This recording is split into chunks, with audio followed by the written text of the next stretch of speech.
Во текот на зимата најактивни беа пожарите на оџаци, но во овој период од годината најмногу пожари се случуваат на отворено, и тоа токму заради палење на стрништа. Од територијалната противпожарна единица во Битола апелираат до граѓаните да ги почитуваат законските регулативи. Запалените стрништа, доколку не се контролираат, можат да предизвикаат и шумски пожари, а представуваат опасност и за возачите на регионалните и магистралните патишта. Со затоплување на времето почнуваат и палењето на самите стрништа, ѓубришта и така натака.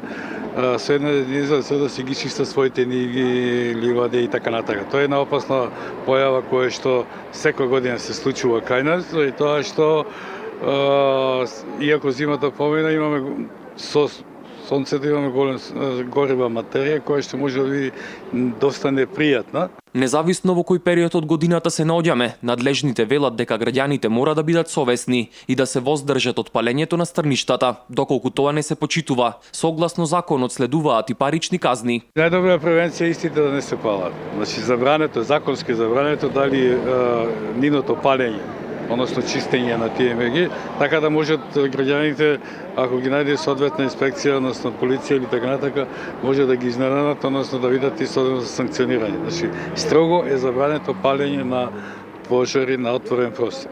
Согласно законот за шуми, палењето на оган на отворен простор на 200 метри од работ на шумскиот појас представува прекршок, а казната е доста висока и изнесува 2500 евра. Од почетокот на годинава, територијалната противпожарна единица од Битола веќе имаше над 10 интервенции на отворен простор.